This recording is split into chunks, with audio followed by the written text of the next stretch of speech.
Hello, everyone. Sorry for the very late start. I was hanging out with some friends and I completely missed my time there.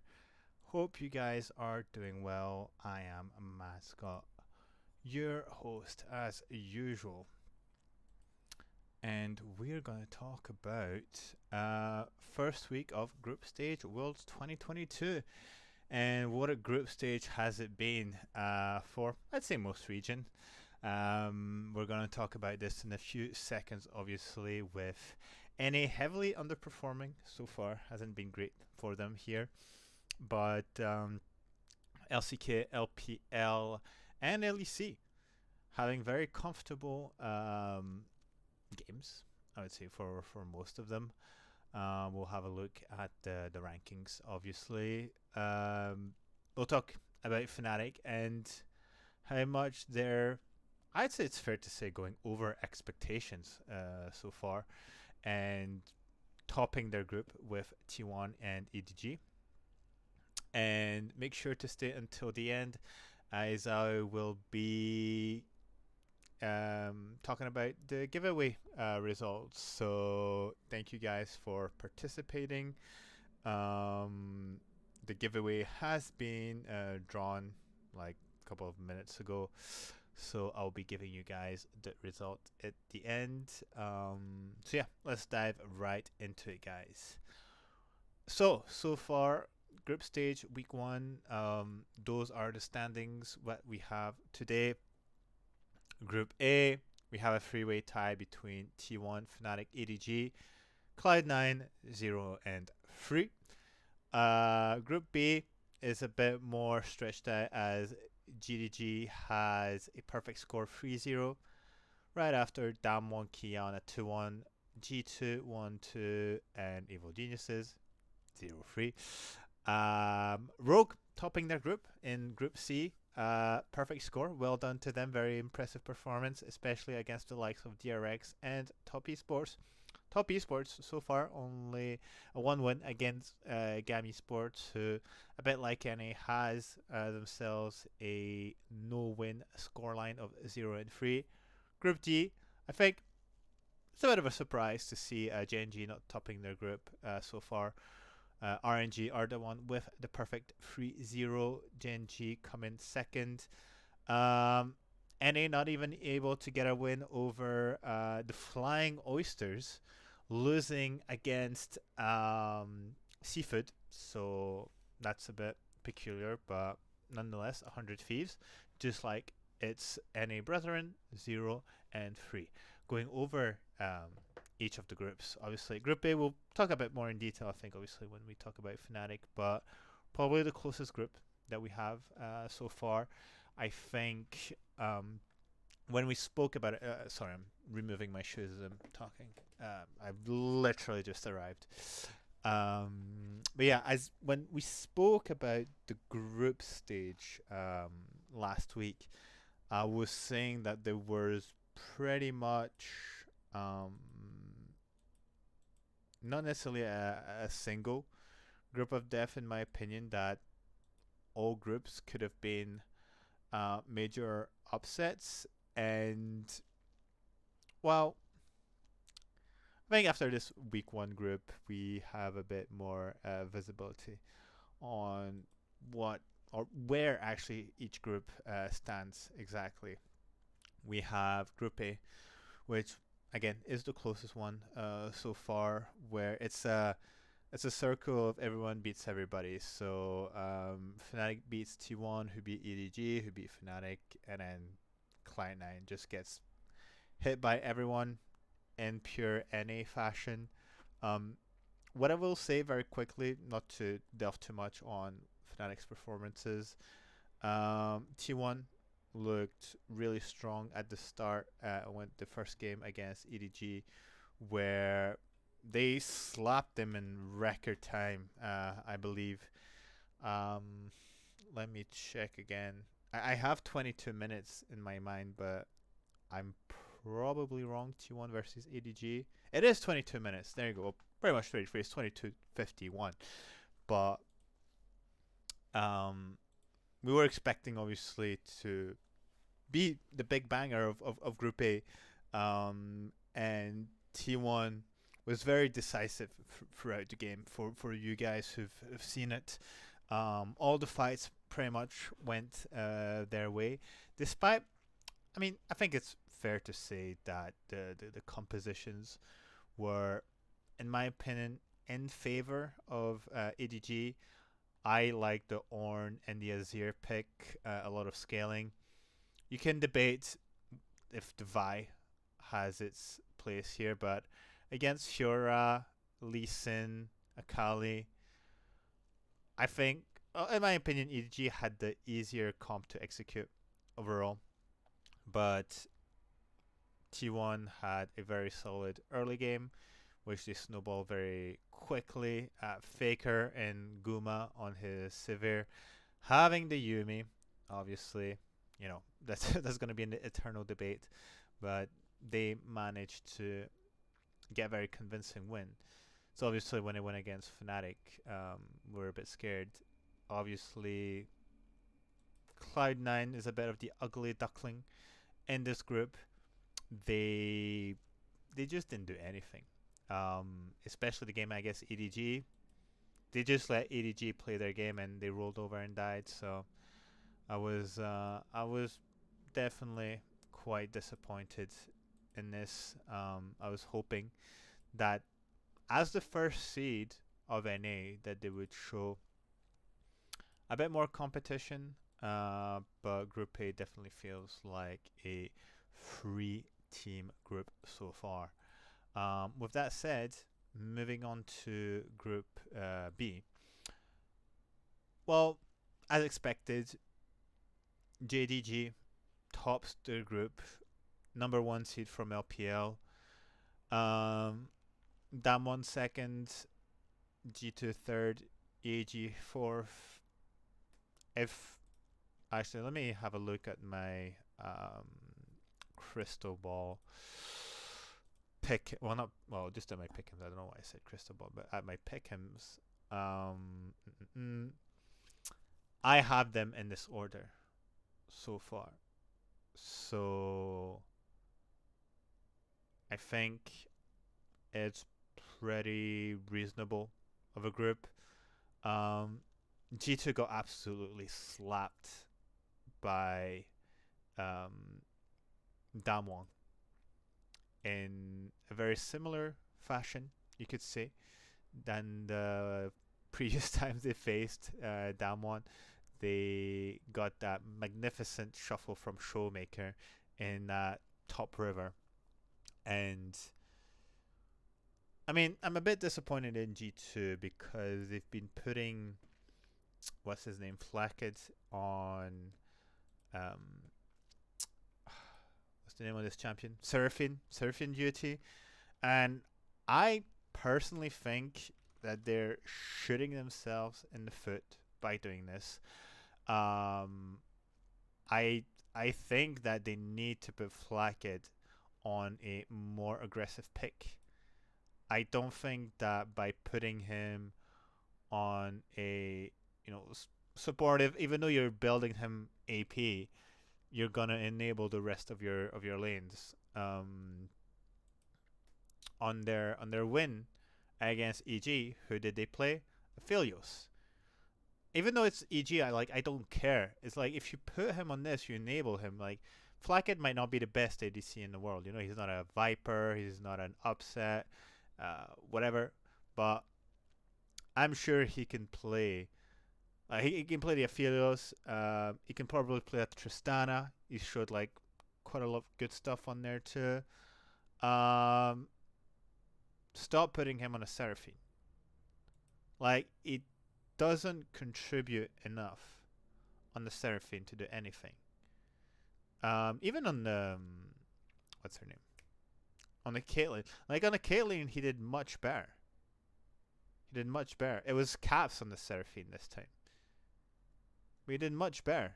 He was way ahead of Diokdam on CS.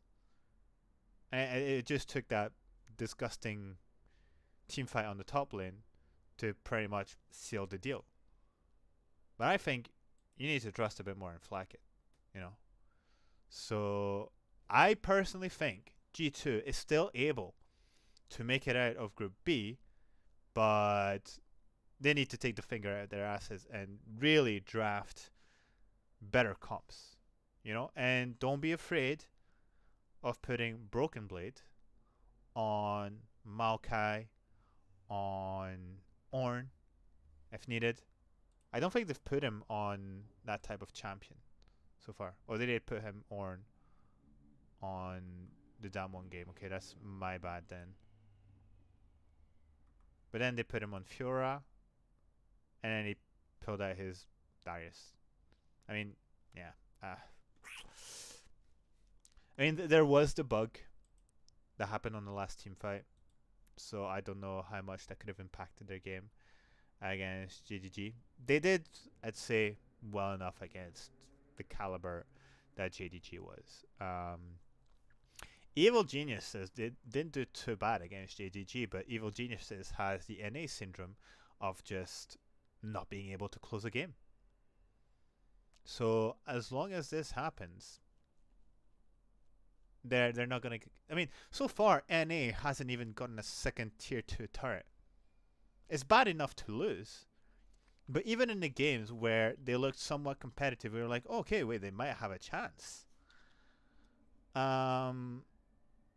They didn't do anything, actually. Like if you get a lot of kills, it's like, oh, super impressive. They're winning the team fights.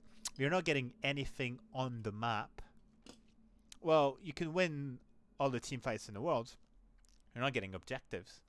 So for me, like, I mean, obviously we'll talk about Group D, but they lack the proactivity. They're just rolling over and dying. They're letting the opponents play their game and calling it a day. That's their issue. Group C now. Group C, Rogue is looking super spicy so far, and I'm very happy for them because I was afraid that after Rogue Malmo version, we'll call him like this, passed, that maybe they might come back to their previous level, but they're fierce. Odoamne is playing his heart out. As I mean, even like Trimby on the game against Top Esports, this guy is lethal. This guy is lethal. And I'll say this: the DRX Top Esports game, like the LCK LPL games, have been bangers so far.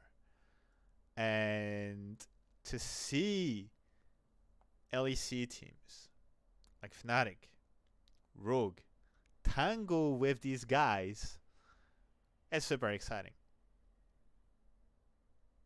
Rogue is the one that's doing the best so far. Fnatic, if that level 1 didn't happen against EGG, I mean, you can call it Hopium, you can call it Copium. 100% they would be 3-0. I do not care what you think. I'm pretty sure a lot of people agree with this, that had that level 1 not happened, I mean, we'll talk about it more later, but that would have been a clear 3-0 for Fnatic to top that group. But for Rogue to have won against Top Esports, which was a lot of back and forth, to make it out, Odoamne absolutely fierce on his Maokai. Just, I think, a great champion for a player like Odoamne to have Maokai in the meta right now. And I think it's like Maokai and Ornn, having them both in the meta, I think that's just that's right in his wheelbarrow. So DRX actually getting the second spot here. It's quite impressive. I don't think I've seen the DRX TES match, so I won't comment on it. But with that said, wait, let me check again. No, actually, I had DRX first. So there you go. I guess I was in the right mindset. But I'm probably going to be wrong on this one. I'm pretty sure that Rogue is going to top their group. Are they going to go 3-0 again? I mean, I think they could. I also think that they'll have much more, they'll have stronger opposition coming into their second week, and that their game against Top Esports might be even closer than it was. Like there's a world where Top Esports actually take a game against Rogue, because I think that the game against Top Esports was their closest one. For me, the game against DRX, trying to remember it, but I think they managed it much better. Let me check. Yeah, I mean, yeah, definitely. Yeah, oh yeah, yeah. It was Comp and Trimby with the Lucian Nami. 100%, 100%. Yeah, yeah, yeah, for sure, for sure. So I'm expecting probably the same type of results. Rogue 6-0, 5-1. They're definitely, well, first of all, they're definitely making it into quarters, and I think they're easily in contention as one of the teams to take it all. And I was thinking about this the other day. I was like, imagine if Rogue wins Worlds. How crazy of a year it would be for them. How crazy it would be. How much of a validation and confirmation of Odoamne as a player after all these years it would be. How an insane career. It would be impressive. On the other side, it would be annoying because I would really like Fnatic to get Worlds again and just like pretty much confirm that they belong as World Champions. But I mean, that's another subject. But yeah, I was thinking about it. I was like, damn, imagine if Rogue make it to Worlds. How funny would that be? Make it to Worlds. What am I saying? Win Worlds. Dude, I'm sorry. My brain is off from arriving late. But yeah, that'd be so incredible. What a performance it would be from them as well. Having guys like Trimby and all to make it all the way. But um, but yeah, I mean, we'll have to see how they end up at the end of the group.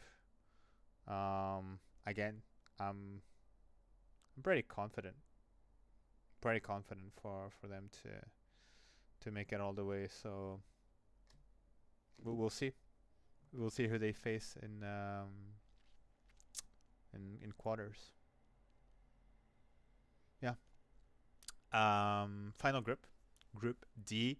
Group D. I mean, Group D. There's a surprise. Genji is definitely not as strong as I think everyone expected it. Um, I think that RNG is one of the teams who we have to really be careful of. Even if they started in play-ins, it's a bit like Fnatic. It's like the third, fourth seed that actually is maybe one of the strongest of the regions. And I did say that CFO would be a dark horse. Um, I'm gonna go back on that statement. I'm sorry because they they're not as good as I expected them to be.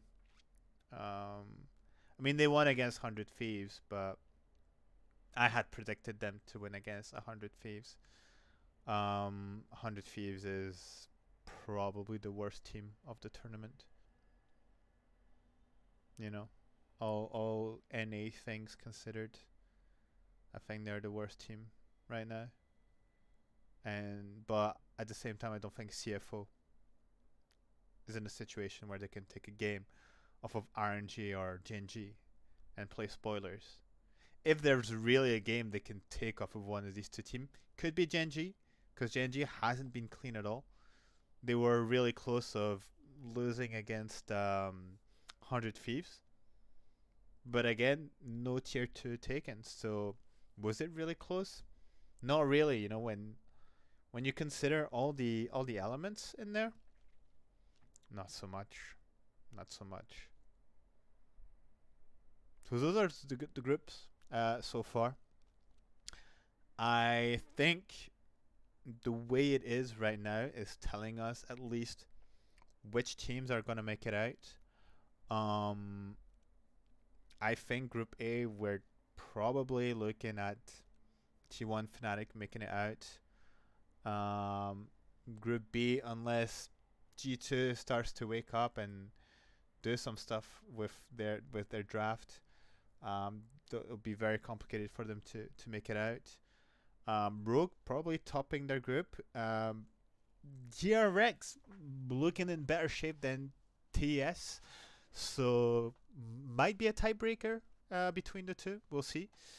And RNG Gen G. I mean, RNG is looking so far the best to top that group. So I think this I think out of all the groups, if I had to say one group would not change, would probably be Group D. So that's gonna be my take on the group stage. Week 1, you guys let me know in the comments below if you're watching on YouTube what you predict are to be the two teams to get out of every group, if you think there's going to be any major upsets. If NA is going to win a game, that's the biggest question. Is NA going to win a game, or are they the dream of 0-18? Imagine if NA goes 0-18. What happens afterwards? What are the consequences of NA going 0-18? How mad would that be? Jesus Christ.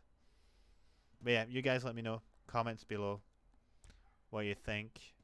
And I might actually take some of your comments and talk about it on the next stream and see how close you guys were to your predictions. But now, time to talk about Fnatic. How impressive has Fnatic been so far? 2-1 record. And probably one of the most competitive groups, bar C9. Now, actually, before I bash C9 a bit too much, before the group started, I personally thought that Cloud9 might actually fight a bit more. Even if it's NA, you want to banter them, that's absolutely fine. But the way Cloud9 won in NA, where I'm pretty sure they won finals 3-0, and it wasn't even close. So it felt like there was a massive gap between NA and there we go, and NA and between Cloud9 and the rest of NA, where Cloud9 actually would be the NA team to compete with the big dogs. It is not the case. They are not adapting to the way the game is meant to be played currently, and are forcing their style against teams who are gonna beat them because their style is just being better. It's not playing better in terms of better macro, better early game. It's just, oh, we're better individually than you, so that's how we're going to beat you. And we're going to do that with carry picks, on putting like Fudge on the Fiora, like we've done in NA, where he was on carry champs, and just because he was a better player than the other top laners, then he would just diff them from the get-go. You're playing against a much higher caliber of players. This time you're playing against guys like Zeus. You're playing against... what's his name? Is it Breathe? Is Breathe the guy from EDG? Or am I confusing with... I think I'm confusing with RNG, aren't I? Is that what's happening? I need to... EGG. Flandre, sorry. Oh my god, of course it's Flandre as well. So, yeah. It's,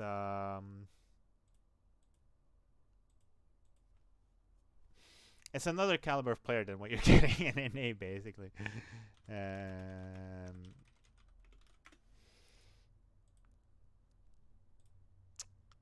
and so I think they need to bite the bullet a bit more and say, okay, we're not here to challenge, to play the 1v1s. We need to play the map a bit more. And I mean, that's pretty much what Fnatic did, you know. Like Fnatic have very good players, but they didn't play comps where it's like, oh, we're playing super early, challenging champions.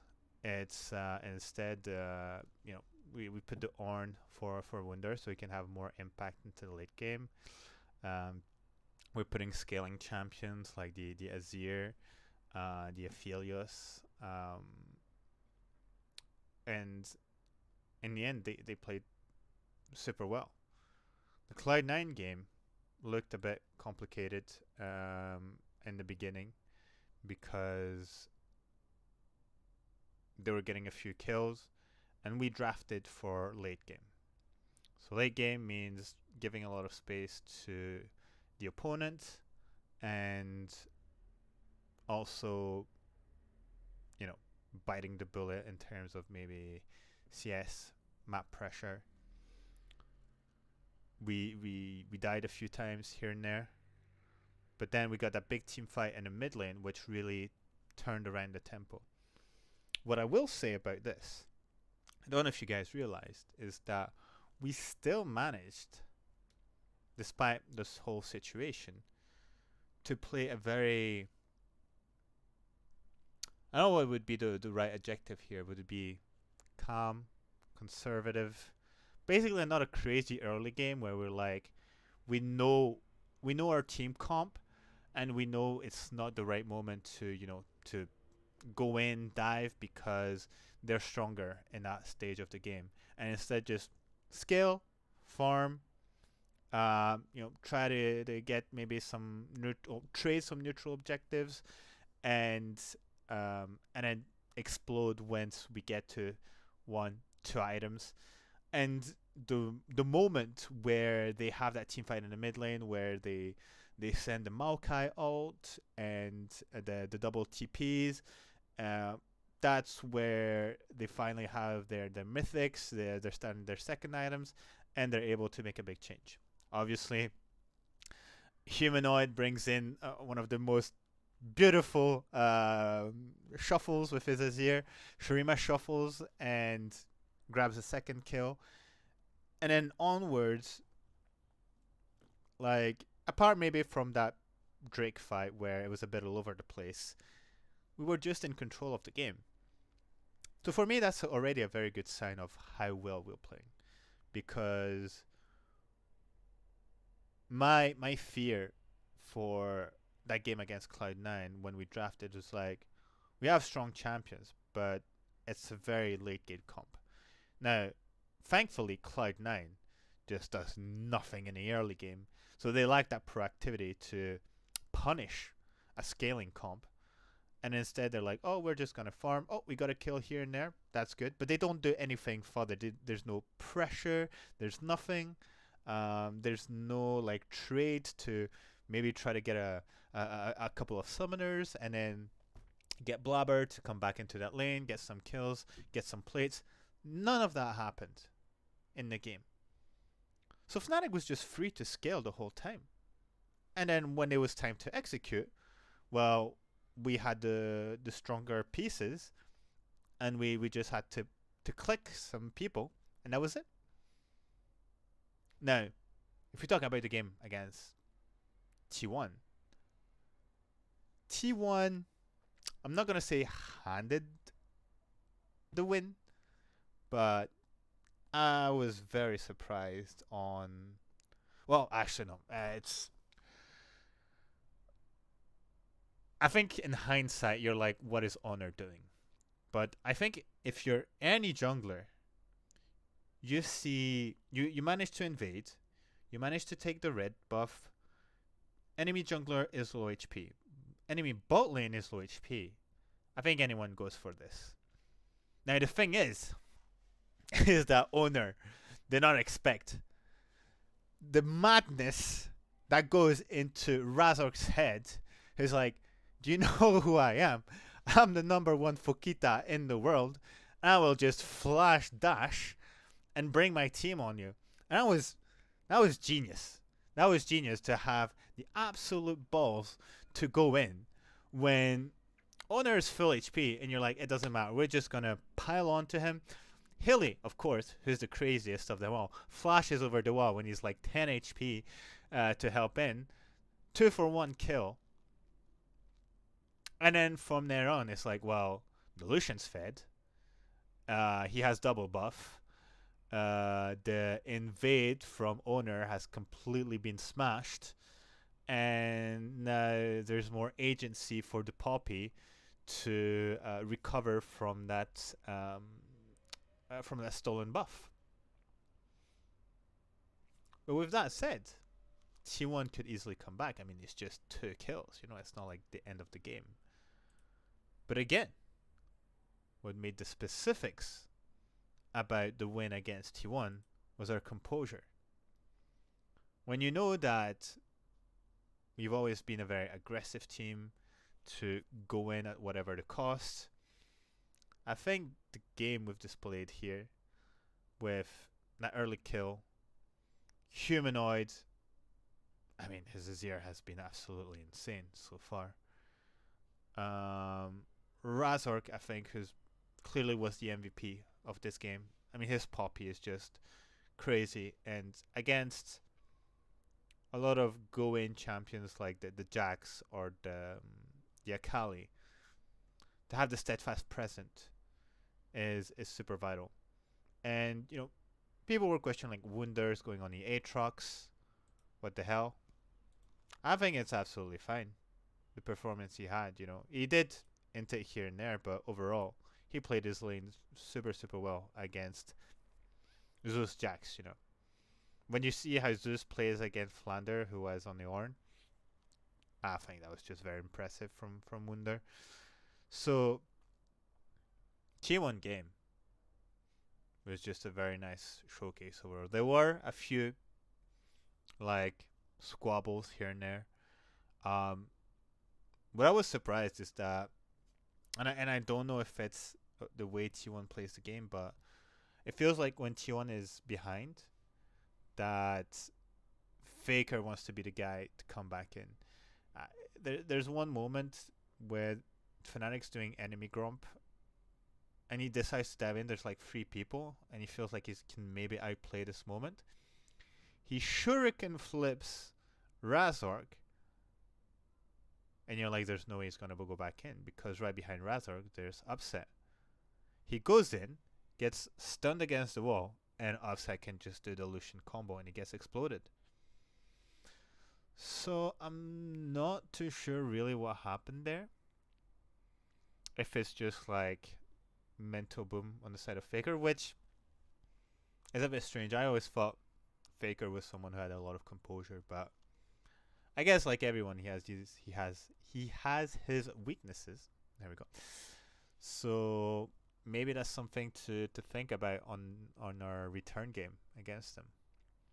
But yeah, I think everyone played real well. Our carries with Upset and Humanoid. Humanoid has been one of our best players. Seriously. Like, I'm just going to transition into the EDG game. Like, EDG game, early game sucked. I think we all agree. Severe Yumi, let's not have this again. This is an LPL special. Let's not fuck around on the return game. But nonetheless, what you do here is don't have the bad early game, and we probably win this game, to be honest, because I think any other team who has this bad of an early game and all the sort of ganks that happened that didn't go our way afterwards, they just fold in like 20 minutes. We managed to last over 30 minutes. I say big part due to Humanoid, who has been absolutely royal on his Azir. And yeah, I mean, maybe I'm going a bit too much ahead of myself, but Humanoid has been on a different level so far. even though he's played 3 games of his year. I still back him to have very good games on Victors, on the Oriana, on LeBlanc. I mean, yeah, even Talia if needed. But what was I gonna say? But yeah, I think that Humanoid has been a level further. I will say that what's been nice with the Azir, with not only his Sharima shuffle, but the fact that for instance, if we take the Baron team fight against T1, where the Jax flanks and he's able to push him away and basically create a line of protection for the carries to help basically everyone reposition and go into a front to back team fight. That is super crucial because what happens is that Razork immediately puts himself as a front line by pinning the Akali against the wall, setting the steadfast presence behind him. Zeus, who's behind, tries to disengage by jumping away. Problem is, the edge of the steadfast presence makes him ricochet back, and so he just gets completely trampled by Fnatic, and the whole team, the whole comp from T1 has to disengage. Um, the the fresh tries to jump in, flee, do something, gets exploded, and then it's like, run for your lives. Guma Yossi can't do anything on his Aphelios, gets chased after, killed by the Azir. Faker tries to hide in the Twilight Shroud, gets chased by Razorg, who survives the 5-point shuriken or 5-strike shuriken, whatever it's called, and gets killed by Upset. So I think the team played well overall. I think we're very good in terms of draft as well. I don't know if it's because the champions are in our sort of champ pool as well, or do we have a good grasp on the meta. But we've drafted very good comps. We executed them well. The EDG I think is just a blunder on the early game. Had that not happened, whole different situation overall. So my takeaway from this week 1 is that we're looking super strong. We're looking way stronger than expected. If we keep going on forward like this, I don't see a reason to not top the group. Now, with that said, I'm gonna predict that there's gonna be a slight change of meta, because usually that's what happens. Is that in the week 2, a few things changes, or people are finding counters to the most picked champions. So I'm hoping we can adapt. We've had a few days to prepare. I'm putting my trust into the team. Again, if we stay the same level, we keep that consistency. We're smart about our execution, about our compositions, about our calls. There's no reason to not top this group. Quite simply. Quite simply. At least make it to quarters and top the group. Probably be a tiebreaker against T1. That's going to be my takeaway. I don't know what you guys think. Leave me a comment in YouTube. I'm actually super curious about what you guys think. If you think Fnatic is going to top the group, how do you think that the group A is going to end? Send me everything in a comment, and I'll probably pick some of the comments for next week to discuss. Quick look on the final day. Name of the game, we have to win 2 games. Okay? Because EDG, Fnatic, T1 are all on the same level. So they all have the same scenarios. Cloud9 win would help us quite a bit. I think to at least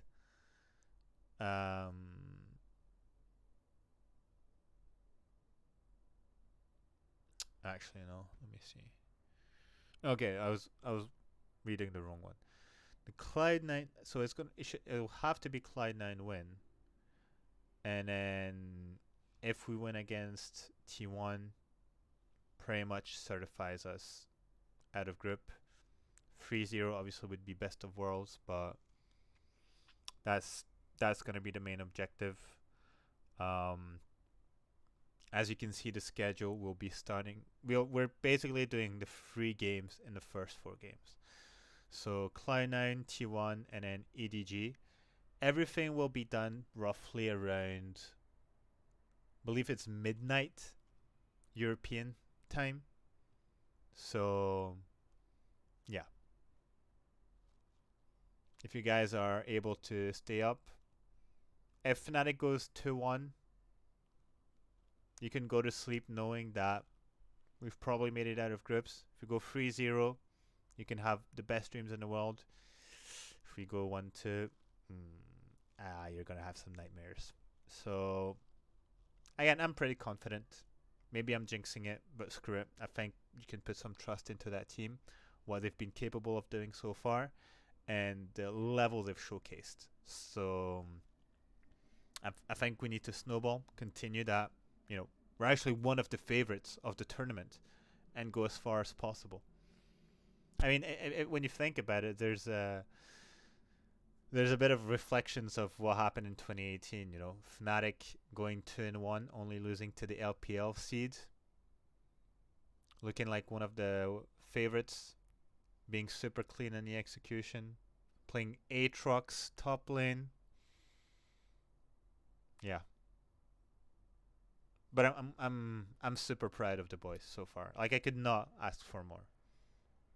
But right now, just like everything we'll be doing, it's bonus. Because when you see where we were a few months ago in playoffs, 1 barrel away from not making it to Worlds. And now we're fighting with the greatest. How exciting is that? How exciting is that, guys? Seriously. So yeah, 2 wins minimum, 3 wins is the best scenario you can hope for. So, yep, Thursday. This is where it's all played. 9 p.m., 10 p.m., midnight. 3 games. You don't get to go to bed too late.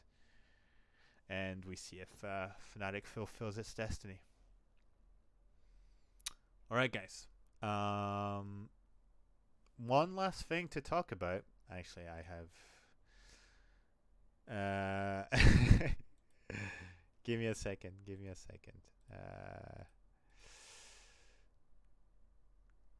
I gotta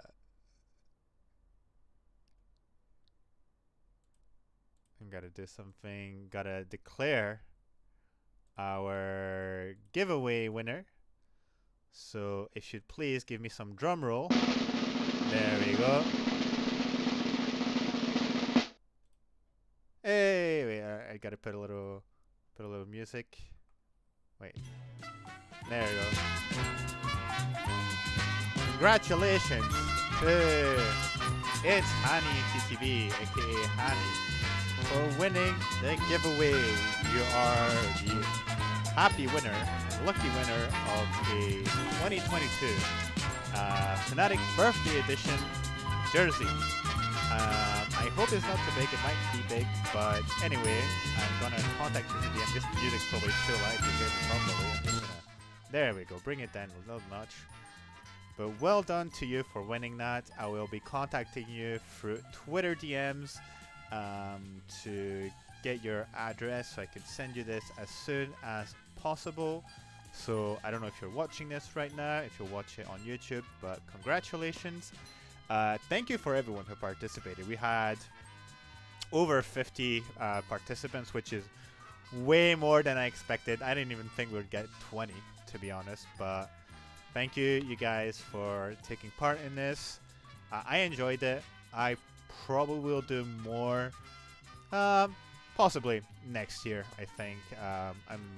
My mind is thinking that I'll probably try to get you guys to win the 2023 jersey. So have your eyes peeled for that. And yeah, so congratulations for our first winner. I'll get in touch with you very soon. And that's that. Awesome, guys. What else is there to say? Thank you for watching. Thank you for tuning in. Thank you for listening. Follow me on all the socials, on the Twitter, on the YouTube, on the Spotify. Tomorrow, guys, is the final day. Wear your best jersey. If you have a flag, raise it high. Let's go Fnatic. We're making it out of groups, I believe.